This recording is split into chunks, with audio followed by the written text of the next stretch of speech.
tema que hay que considerar. Dependiendo de la función que se dé en el ambiente, va a haber el grado de mantenimiento también. Por ejemplo, en el escala les puse el ejemplo de que luchan los bancos, y están limpiecitos. Porque hay un ejemplo que me olvidé decirles, por ejemplo, estuve en el Totus, en el estacionamiento, y todas las hileras sí que estaban llenas totalmente, parecía que 6 meses que no las pasaban mantenimiento. Obviamente el pianista estaba bajado.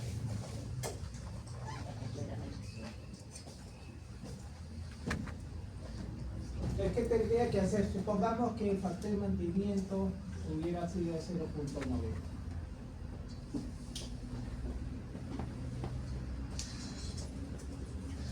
La carpintería, factor de mantenimiento, la distancia, básicamente son los principales. Hay otros sí. ¿Cuál sería el factor? ¿Qué hago con esos tres valores?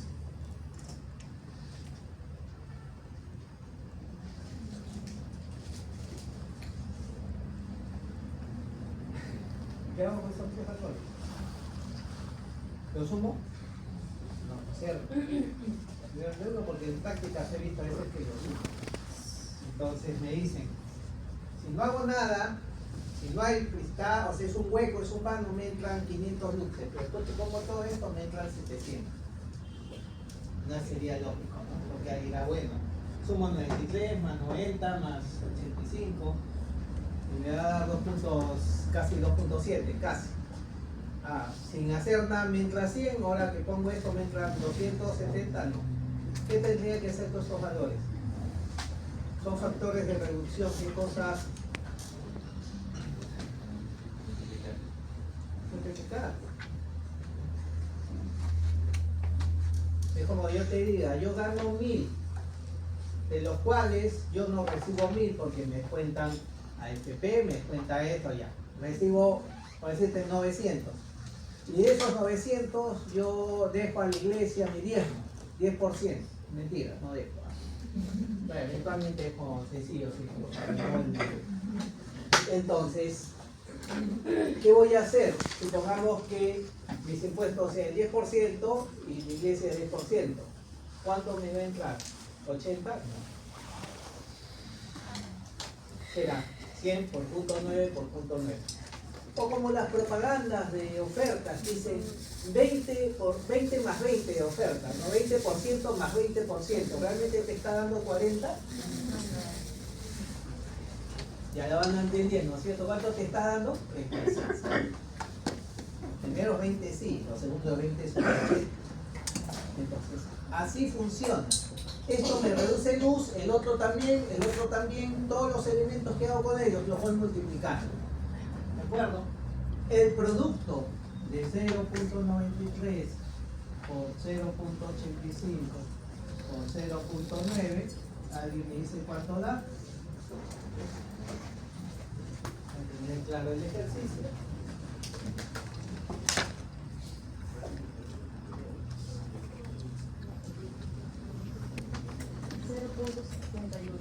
$7.1 o 71%, que es lo 71%, que sería lo mismo. Todas las obstrucciones tienen un factor de reducción de 0.71 o 71%. ¿Correcto? ¿Sí? Chicos, si tienen alguna duda, pregunten.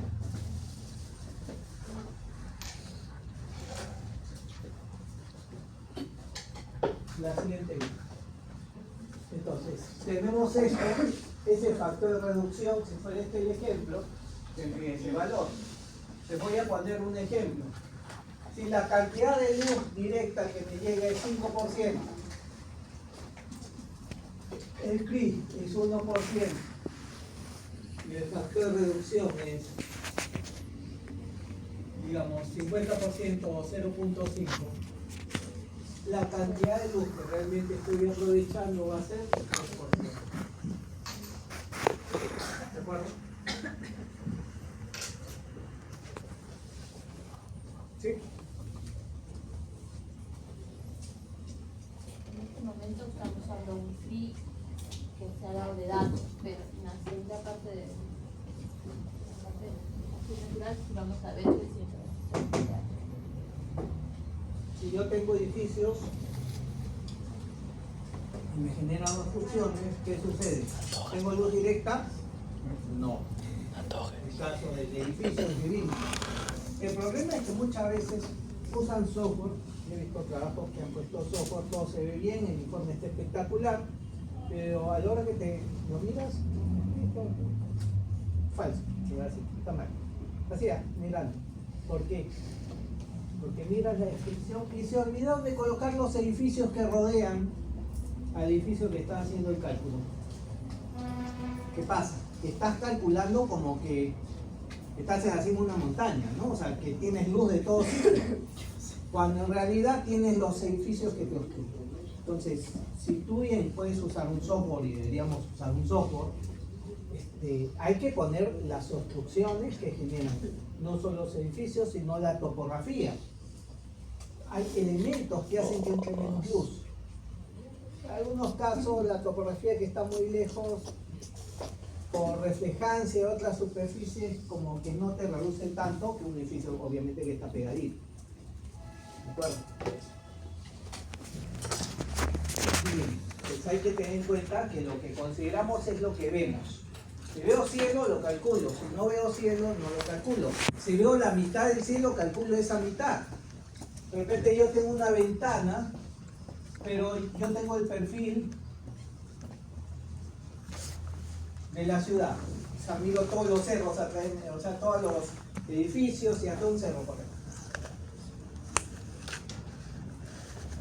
¿Qué tendría que hacer?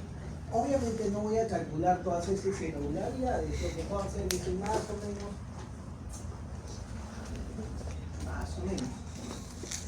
¿Qué luz me va a ingresar esta? Ahí esto no. Pero mi ventana, que es de este tamaño, ¿me ilumina todo eso? No, me ilumina mucho menos. Ojo, para luz directa, para crisis sí. No, para luz directa, estas obstrucciones no las voy a considerar. ¿De acuerdo?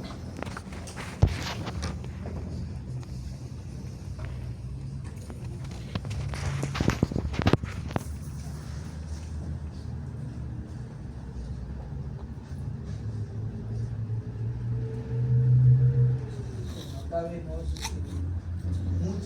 muchas cosas que se dan en la vida real, ¿no? O sea, tengo voladizos con cierto nivel de translucidad, etcétera, y hay que tener en cuenta realmente todo lo que es.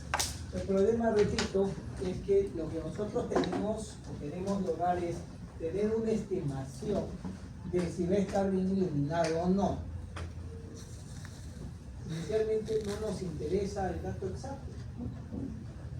Es como cuando ustedes hacen un edificio, saben predimensionar una columna, por lo menos en teoría.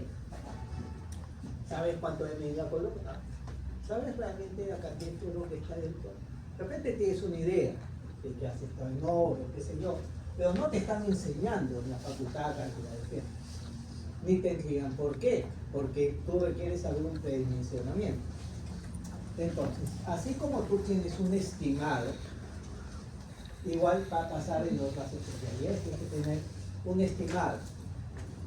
A mí lo que me interesa es saber si este objeto está bien iluminado naturalmente. Punto. Si está un poco más, o está un poco menos. Si está mucho menos, tengo que ser consciente. Número uno, de que sí lo puedo construir en el Perú, en otros países no. Bueno, en otros países depende del país. Entonces, ¿qué sucede? Tengo que ser consciente si algo está bien iluminado o no como proyectista. Eventualmente yo podría decir que en todo esto hay un ambiente que se necesita, la luz artificial. El tema es que tú no te enteres de eso después que se construye el edificio. Es como que quedó de oscuro, ¿no? Tú eres el proyectista, deberías saber que iba a quedar oscuro antes de. Y si no hay opción de solución, podrías decirle al propietario qué va a pasar. Porque por si acaso este ambiente que está acá, él lo quiere, esto va a quedar oscuro, salvo que hagamos tal cosa.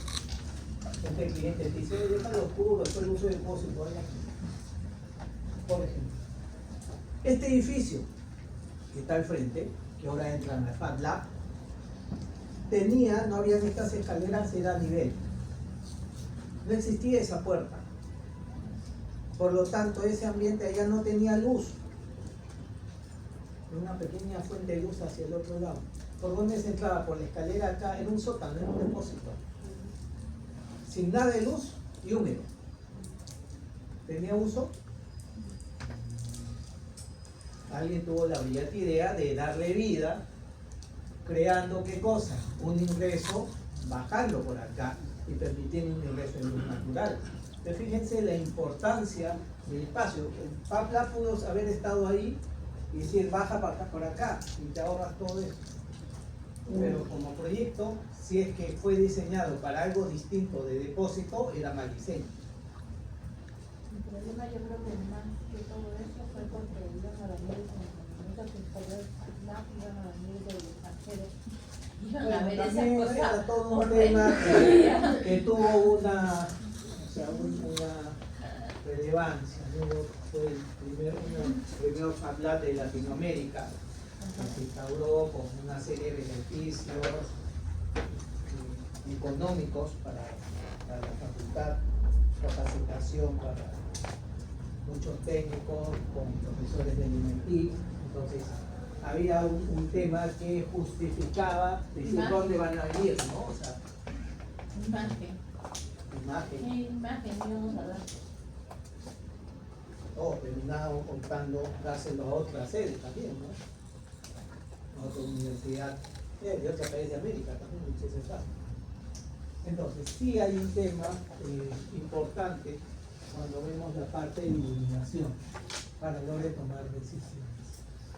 Esto lo podemos ver. Vamos a la parte.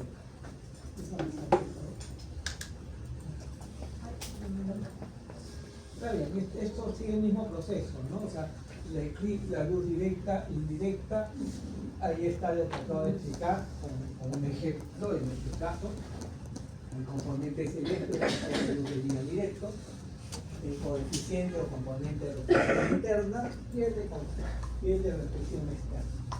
Esto aparece en la norma.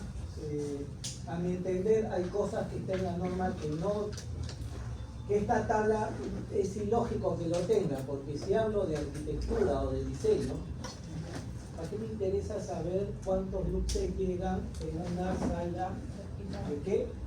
No, hospital sí, no, pero ahí habla de sala de operación. Yo no voy a operar a nadie con luz natural, ¿cierto? Tendría que ser un día despejado para tener un equivalente a 100.000 luxes. Más o menos un día totalmente despejado está entre 100 y 120.000 luxes, que es la cantidad de luz que tú puedes estar en una sala, en un quirófano. Obviamente en la actualidad, ¿no? Hace 100 años,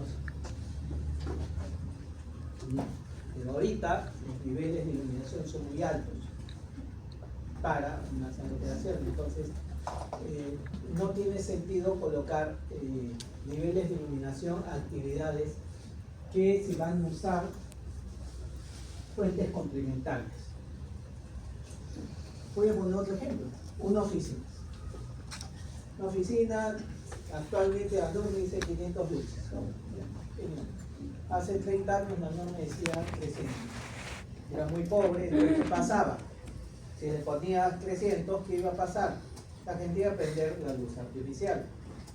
Pero asumamos que estamos en una oficina que requiero 500 y tiene 500, pero tengo un área que hace maquetería.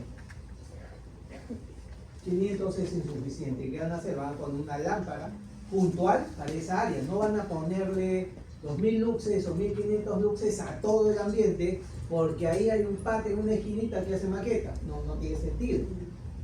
Todo el resto requiere 500, en esa área particular tendrá 1500 y no de manera natural sino artificial.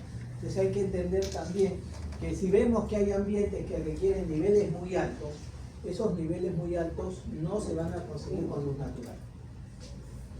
En el caso de ustedes que van a hacer museos y van a recurrir a la web y van a buscar los ambientes propio de un museo y le ponen cuáles son los requerimientos de luz. Y ponen abajo, bueno. Eso es solo complicado.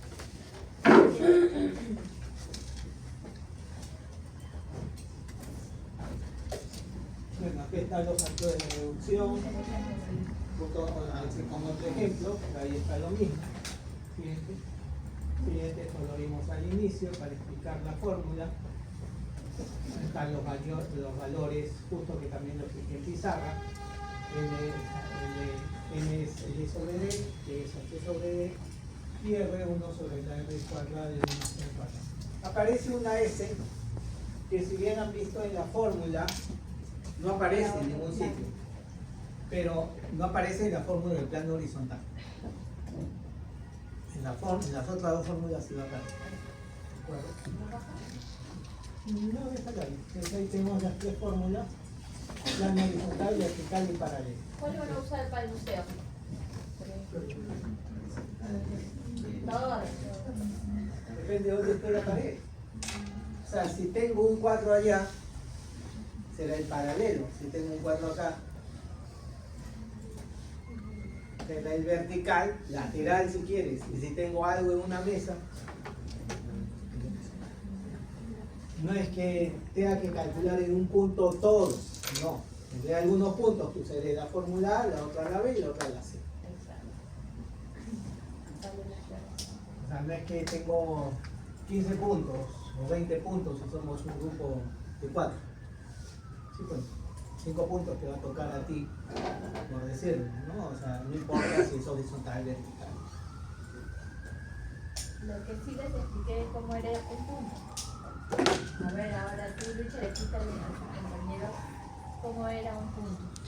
Si está sentado donde... Aquí.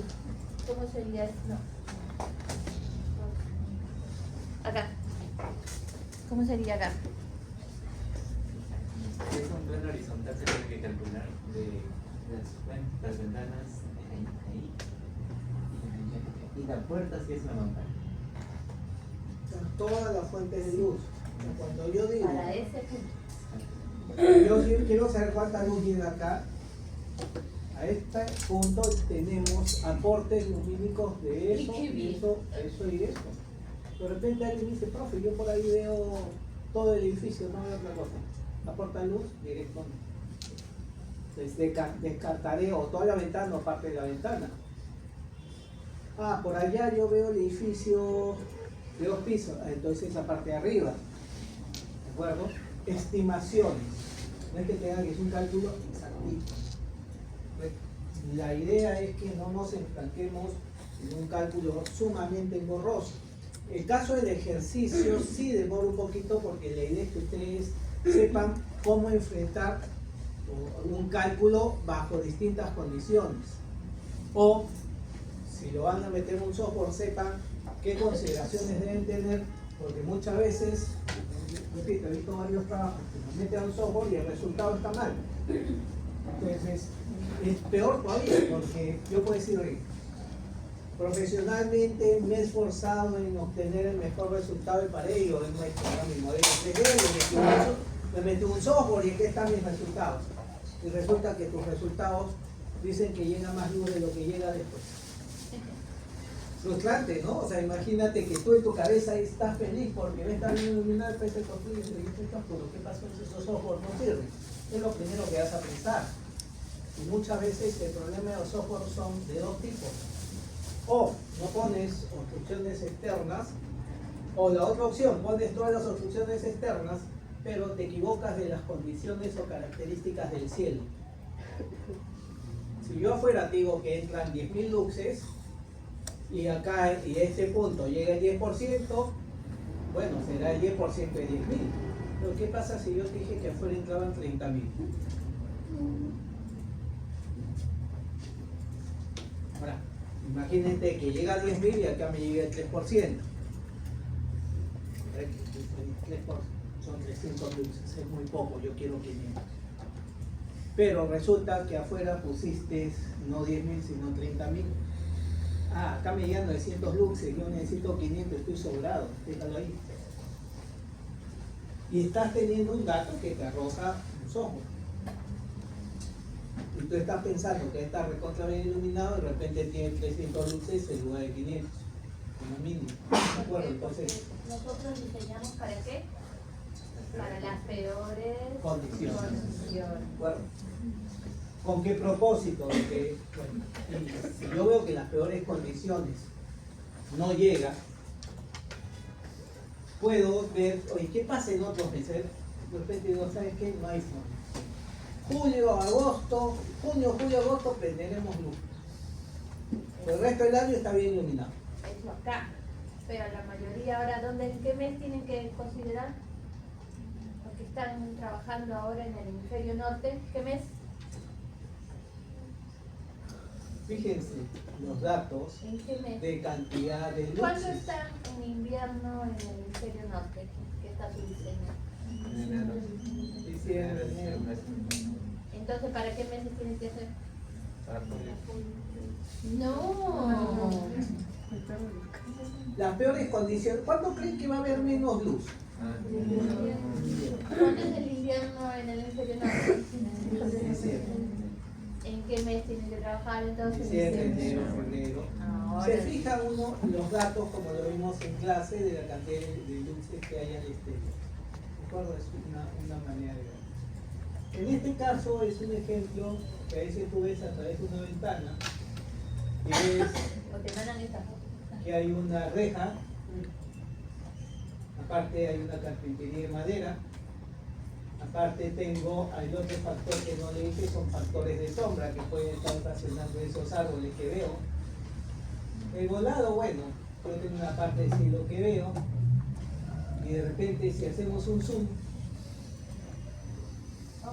hay una malla mosquitera. La malla mosquitera son elementos que de la fábrica y las etiquetas, igual que las mallas Rush, te dice un porcentaje. Ah, malla Rush, ¿cuánta luz te deja pasar? 80%, 70%.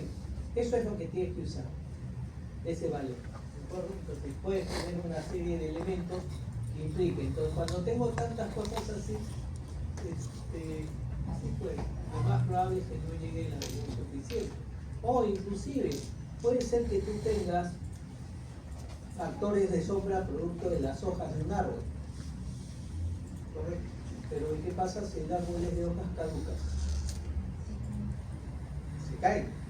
Y en esos meses, de repente los meses que está todo un montón de hojas, son los meses que entra más luz y se caen cuando entra menos. ¿Qué te afecta? Por ejemplo, un ejemplo de ese tipo de árbol son los pecanos. Los pecanos en temporada de invierno comienzan a caer ya todas las hojas. Después de dar los frutos, comienza a caer todas las hojas. Pero en diciembre está con bastante hoja. Tendré que ver qué tanto me aporta. Las parras. En verano, noviembre, comienza ya a ponerse frondoso. En esta época se caen todas las hojas que parece que se murieron. O sea, porque hasta seco parece que está la parra. Entonces yo tengo una pérgola que está generando una obstrucción, me va a producir sombra en los meses de verano, pero en invierno me deja pasar la luz. O tengo árboles como el que está acá, ¿no? O sea, un ceibo. A mí particularmente sí me gustan los ceibos, pero por su diseño o por su forma, porque conforme la cantidad de agua tienes, se le sale como si fuera una barriga, ¿no? Ahí ven el ceibo. Panzón. Ahorita está. Puedes tener mucha. Acá hay un tema que hay que conocer. ¿Qué pasa?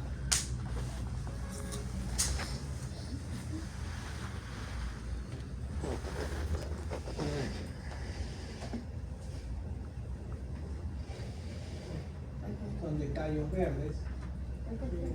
Claro, pero el tema está bueno. O sea, tienden a tener un engrosamiento bastante considerable, dependiendo de las zonas. En la zona de Piura, esto se ancha casi el doble en la zona central. en Ecuador también, ¿no? Para tener una idea de algunos tienen hojas rosadas, no todos tienen hojas rosadas. Es siempre bueno conocer las especies que plantamos para saber al final de cuentas cómo se van a ver. Ahora es más fácil, tiene una librería de árboles de todos los tipos. Antiguamente la librería de árboles era bastante pobre, entonces se ponía cualquier imagen de un árbol y se entendía que era simplemente una simulación, no es que fueras a poner ese árbol. Acá, por ejemplo, un edificio, pero tengo las obstrucciones de las viviendas colindantes. Hay que tener en cuenta eso a lo del cálculo.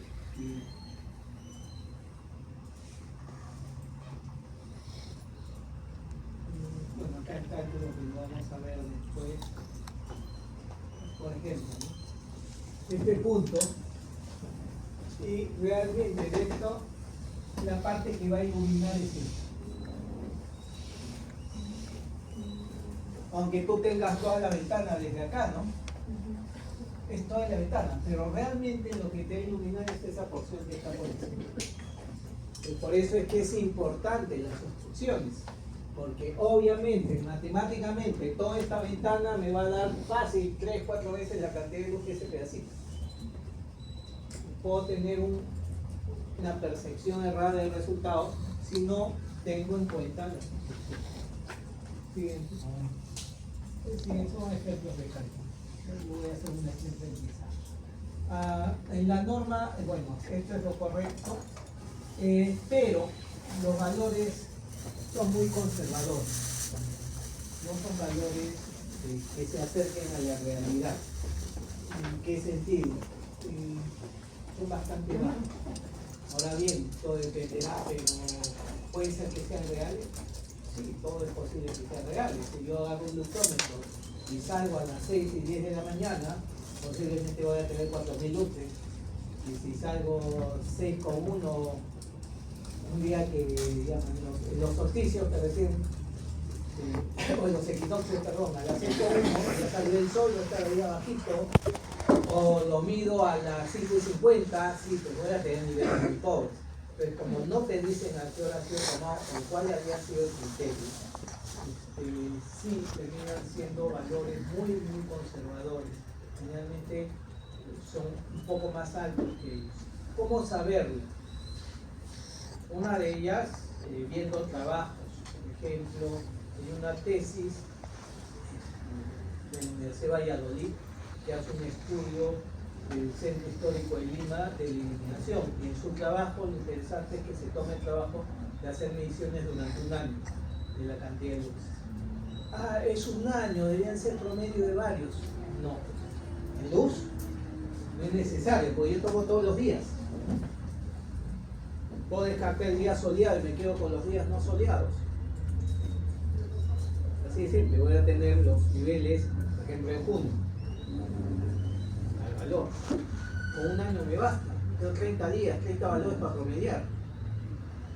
Es más, podría hacer una curva horaria para saber cuáles los mínimos y a qué hora. Por ejemplo, si yo estoy diseñando un centro comercial que va a abrir las puertas a las 10 de la mañana, me basta saber cuánta luz hay a las 10 de la mañana. No a las 9, no a las 8. Si fuera un colegio, sí me interesaría.